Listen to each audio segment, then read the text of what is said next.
ఆంధ్రప్రదేశ్లో మనం ప్రారంభించిన పరిపాలన ఓ స్వర్ణ యుగానికి దారి తీస్తోంది.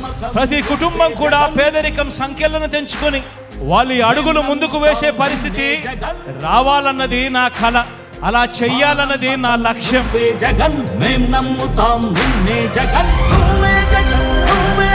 ప్రతి ఒక్క ఇంటి నుంచి క్వాలిటీ చదువులు, గొప్ప చదువులు, అంతర్జాతీయ స్థాయి చదువులు చదివేలా ప్రతి పేద పిల్లాడికి కూడా అవకాశం కల్పించటం, ఆ పేద పిల్లల బ్రతుకులు మార్చాలన్నది నా కల. అది నా లక్ష్యం.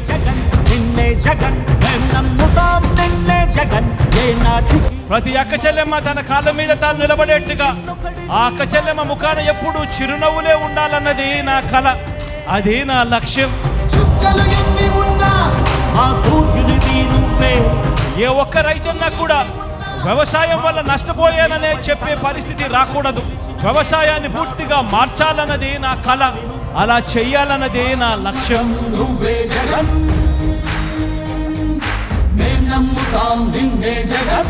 ఇక ఏ ఎస్సీ, ఇక ఏ ఎస్టీ, ఇక ఏ బీసీ, ఇక ఏ మైనారిటీ పేదరికం వల్ల ఎదగలేకపోయాడు అనే పరిస్థితి ఉండకూడదు.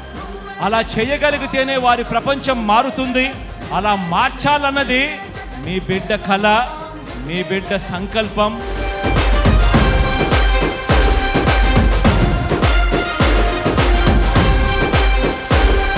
వైద్యం కోసం ఏ ఒక్కరూ కూడా మరణించే పరిస్థితి రాకూడదు. వైద్యం కోసం ఏ ఒక్కరూ కూడా ఆస్తులు అమ్ముకునే పరిస్థితి రాకూడదు. అలా చేయాలన్నదే నా కళ. ఆ దిశగా అడుగులు వేసేదే నా లక్ష్యం. ఎప్పుడు చూడనట్టుగా ఏపీని నంబర్ 1 దిశగా అడుగులు వేయటానికి అడుగులు వేగంగా పడుతూ కృషి చేస్తా ఉన్నాం. అద్భుత ఫలితాలు ఇచ్చేలా అడుగులు వేయాలన్నది వేస్తా ఉన్నది. ఈ ప్రయాణం మధ్యలో ఉన్నది. ఈ ప్రయాణం ముందుకు పోవాలి. పేదవాడి భవిష్యత్ మారే పరిస్థితి రావాలి అన్నదే నా కల.